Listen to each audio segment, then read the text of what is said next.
बहुत बहुत स्वागत है सभी का हमारे यूट्यूब चैनल स्टूडेंट्स मीडिया में। मैं हूं राज और आप देख रहे हैं स्टूडेंट्स मीडिया यूट्यूब चैनल। वैसे स्टूडेंट्स जो मिथिला यूनिवर्सिटी से पीजी करना चाहते हैं सेशन 2021 से 23 के लिए, तो मैंने आपको पिछले वीडियो में बताया था कि एप्लीकेशन जो ऑनलाइन होने वाले थे वह 9 फरवरी से होने वाले थे, लेकिन उस दिन से नहीं हो पाया। जो ऑनलाइन एडमिशन की जो लिंक एक्टिवेट की है वेबसाइट पर आवेदन के लिए, वह 12 फरवरी को किया गया है। हालांकि जो इसकी अंतिम तिथि रखी गई अब तक के वह 20 फरवरी तक है। 750 रुपया आवेदन शुल्क रखा गया है। वही यदि आप 21 से 23 फरवरी तक आप एडमिशन के लिए ऑनलाइन करते हैं तो आपको 100 रुपया एक्स्ट्रा चार्ज आपको देना पड़ेगा। मैं इसलिए जो कहा गया है कि वो आपको 3 मार्च को फर्स्ट लिस्ट आएगी पीजी में एडमिशन के लिए। मिथिला विश्वविद्यालय किसी भी डिपार्टमेंट या आप किसी भी कॉलेज में अप्लाई करते हैं तो उसके बाद से 3 मार्च को मेरिट लिस्ट आएगी। उसके बाद से 4 मार्च लेकर के 12 मार्च तक एडमिशन जो है वह शुरू होगा। ये सारी डिटेल्स कितनी सीटें किस कॉलेज में है, कहाँ कॉलेज है, कितने डिपार्टमेंट है और साथ ही कौन कौन सब्जेक्ट में कितनी सीटें, इस पर ऑलरेडी एक वीडियो बन चुकी है। उसका लिंक जो डिस्क्रिप्शन में दिया गया है, आप जाकर के वहां से देख सकते हैं और ये भी देख सकते हैं कि कहाँ पर इसके पीजी के कॉलेज है और साथ ही कितने डिपार्टमेंट है। इस वीडियो में आपको बताएंगे किस तरीके से आप पीजी में एडमिशन के लिए आप ऑनलाइन कर सकते हैं मिथिला यूनिवर्सिटी में। आपको यहाँ पर आना होगा। इस वेबसाइट का लिंक जो डिस्क्रिप्शन में दिया गया है, मिथिला यूनिवर्सिटी का ऑफिशियल वेबसाइट है। यहाँ पर आने के बाद आप देख पा रहे हैं, आप नीचे आएंगे तो यहाँ पर एक लिंक मिलेगा, आप देख पा रहे हैं online PG online application admission 21-23, इस पर आपको क्लिक करनी है। यहाँ पर आप क्लिक करेंगे तो आपको इंस्ट्रक्शन मिल जाएगा कि किस किस स्टेप से आपको गुजरना है। पहला है कि आपको खुद को रजिस्टर्ड होना पड़ेगा, जिसमें आपका अपना बेसिक डिटेल्स, मोबाइल नंबर और ईमेल आईडी होगा।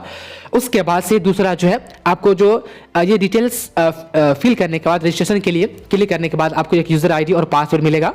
उस यूजर आईडी पासवर्ड से आपको लॉगिन होना है। लॉगिन करके एप्लीकेशन फॉर्म फिलअप करना है। एप्लीकेशन फॉर्म फिलअप करके सबमिट करके पेमेंट लास्ट में कर करके आपको जो है पेमेंट स्लिप जो है अपने पास रख लेनी है। और रहा बात की डॉक्यूमेंट में आपको जो है वह क्या क्या चीजें अपलोड करनी है, तो पहला है आपका पासपोर्ट साइज फोटो होना चाहिए, साथ ही आपका सिग्नेचर होना चाहिए। उसके बाद ग्रेजुएशन का मार्कशीट आपके पास अपलोड करने के लिए होना चाहिए।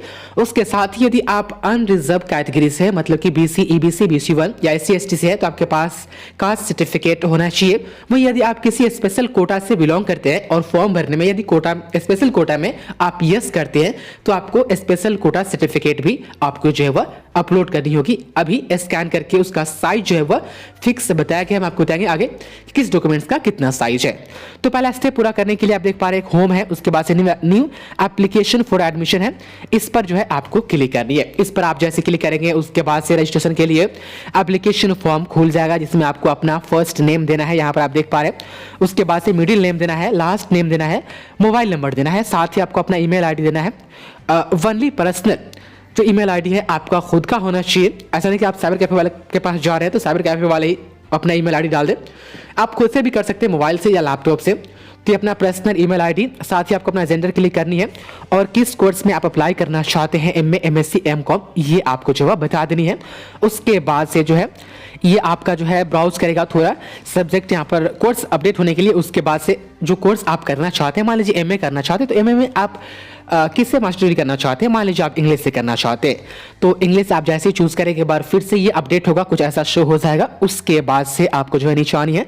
नेशनैलिटी में इंडियन, यहाँ पर आप देख पा रहे हैं NRI भी है या अदर है, तो आप देख पा रहे हैं ऑप्शन दिया गया है, लेकिन इंडियन ही होंगे तो इंडिया यहाँ पर आप चूज कीजिएगा। उसके बाद से जो है आपको अपना स्टेट बतानी है। स्टेट बताने के बाद लिखने के बाद यहाँ पर साइन अप पर आपको क्लिक करनी है। तो हम साइन अप पर क्लिक करते हैं, उसके बाद से माई का प्रोसेस आपको बताते हैं। तो फ्रेंड जैसे अपना basic details, mobile number, email ID डालने के बाद आप साइन अप पर क्लिक करेंगे, कुछ ऐसा शो हो जाएगा। आप देख पा रहे हैं कि sign up successfully, login ID and password are now available, your mobile number on your mobile number, मतलब कि जो नंबर आपने यहाँ पर दिया है उस पर यूजर ID और पासवर्ड जो है वो भेज दिया गया है। आप जो ईमेल आईडी देंगे, ईमेल आईडी पर भी आपका यूजर आईडी और पासवर्ड भेज दिया जाएगा। उसके बाद से आपको जो है ओके पर आपको क्लिक कर देनी है। ओके पर क्लिक करने के बाद कुछ ऐसा इंटरफेस शो हो जाएगा।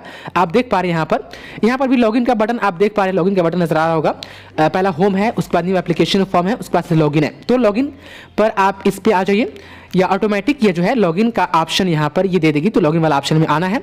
उसके बाद से इसमें अपना लॉगिन आईडी और पासवर्ड डालना है। पासवर्ड डालने के बाद आपको लॉगिन हो जाना है। तो जैसे आप यूजर आईडी और पासवर्ड डाल के लॉगिन हो जाएगा, कुछ ऐसा शो हो जाएगा जहां पर आपका जो आपने डिटेल्स अभी फिलअप किया था, आपका नाम, मोबाइल नंबर और ईमेल आईडी शो होगा।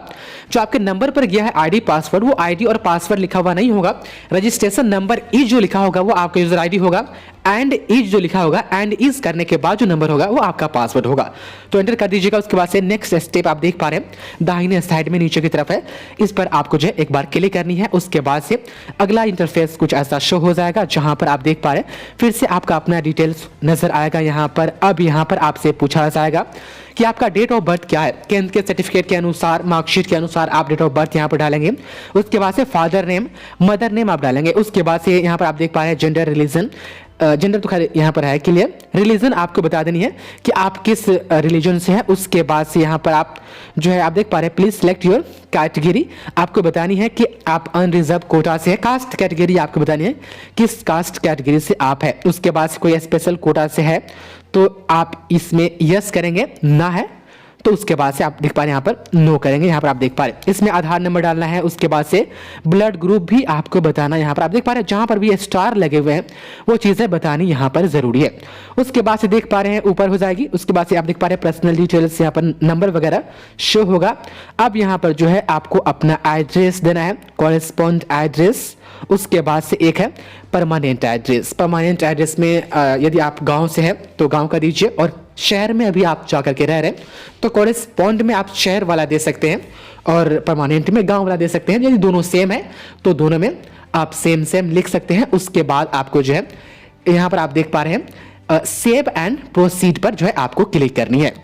तो फ्रेंड जैसे आप अपना पर्सनल डिटेल्स आप सेव करेंगे उसके बाद से आप यहाँ पर आ जाएंगे। ग्रेजुएशन जो सब्जेक्ट प्रोग्राम है वो आपको बतानी है। जैसे कि मैंने वहाँ पर चूज़ किया कि इंग्लिश से हमें पीजी करनी है तो यहाँ पर इंग्लिश पर टिक कर देनी है। उसके बाद से आपको बताइए कि जो इंग्लिश जो था आपकी ग्रेजुएशन में वो एज ए ऑनर्स था कि पास कोर्स आपने किया है या इंग्लिश आपने सब्सिडियरी में रखा था। तो मेरा ऑनर्स था मान लेते हैं। उसके बाद से ऑनर्स यहाँ पर चूज हो गया। अब आपको यहाँ पर बतानी है कि आपने कब पास की थी, तो हम यहाँ पर 2020 दे देते हैं। उसके बाद से यहाँ पर पूछा जा रहा है कि आपका जो था रोल नंबर जो था आपका क्या था वो आपको जो है बतानी है। तो आप देख पा रहे हैं मैंने यहाँ पर एक रोल नंबर मेंशन कर दी। जो आपके ग्रेजुएशन का जो रोल नंबर था वो आपको बतानी है।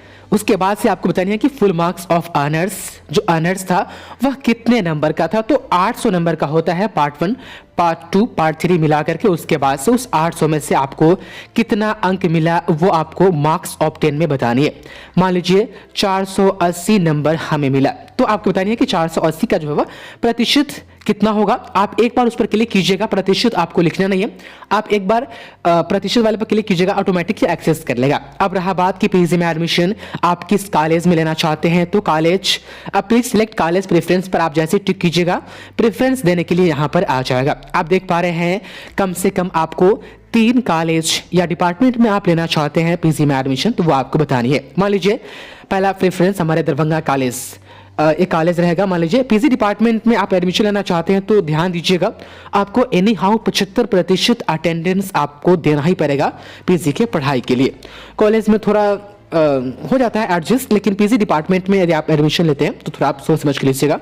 मान लीजिए हम सीएम कॉलेज दरभंगा चूज किए, उसके बाद से दूसरा में बताना है कि दूसरा प्रेफरेंस आप किस डिस्ट्रिक्ट के कॉलेज को देना चाहते हैं। तो आप देख पा रहे हैं हमने दरभंगा को ही दिया। उसके बाद से एमआरएम कॉलेज मैंने चूज कर दिया। उसके बाद से तीसरा हम मधुबनी देना चाहते हैं। मान लीजिए मधुबनी यहाँ पर चूज कर दिया। उसके बाद से यहाँ पर आप देख पा रहे हैं सिलेक्ट आपको कॉलेज चूज करनी है। मधुबनी में एक ही कॉलेज है, आरके कॉलेज मधुबनी, जहाँ पर पीजी की पढ़ाई होती है। मिथिला यूनिवर्सिटी से जो है वह लिस्टेड है। आप देख पा रहे हैं इतना डिटेल्स देने के बाद अब आपको निशानी है नीचे एडिट कॉलेज का ऑप्शन यहाँ पर है कि कॉलेज आप चेंज करना चाहते हैं तो चेंज कर सकते हैं। तो आप यहाँ पर सेव एंड प्रोसीड पर जो है आप क्लिक करके आगे बढ़ सकते हैं। जैसे आप सेव एंड प्रोसीड पर क्लिक करेंगे कुछ ऐसा शो हो जाएगा। आप देख पा रहे हैं इसमें जो है आपको अपना पासपोर्ट साइज फोटो अपलोड करनी है। उसके बाद से आप देख पा रहे हैं यहाँ पर आपको अपना जो है सिग्नेचर यहाँ पर अपलोड करनी है। आप देख पा रहे हैं upload scan copy of signature 20 KB से लेकर के 50 KB के अंडर में होना चाहिए। और यहाँ पर जो है फोटो का भी साइज वही है, आप देख पा रहे हैं 20 KB से लेकर के 50 KB के अंडर होना चाहिए। उसके बाद से यहाँ पर जो आपको अपलोड करनी है वो आप देख सकते हैं ग्रेजुएशन का मार्कशीट आपको अपलोड करनी है इसमें।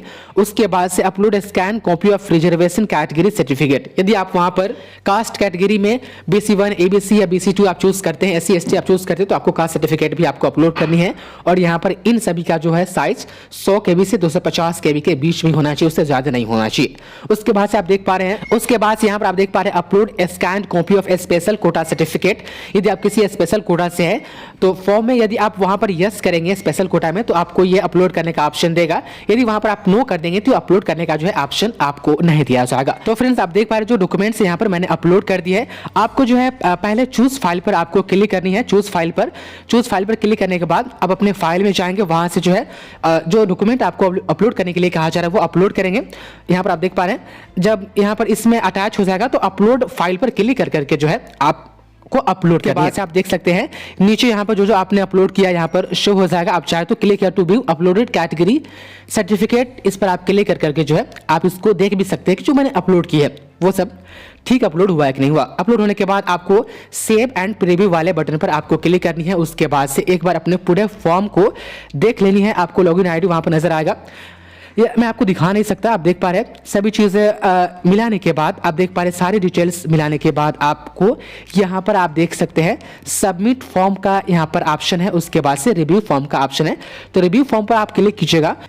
रिव्यू फॉर्म पर आप क्लिक करके फिर से अपने बैक फॉर्म में जा सकते हैं और सारे फॉर्म में कुछ करेक्शन करना है तो आप कर सकते हैं। नहीं तो यदि आपको लगता है कि सब डिटेल्स मैंने सही भरी है तो सबमिट फॉर्म पर जो है आपको क्लिक कर देनी है। उसके बाद से कुछ ऐसा शो हो जाएगा details saved successfully, click okay for payment, तो आपको ओके पर क्लिक कर देनी है।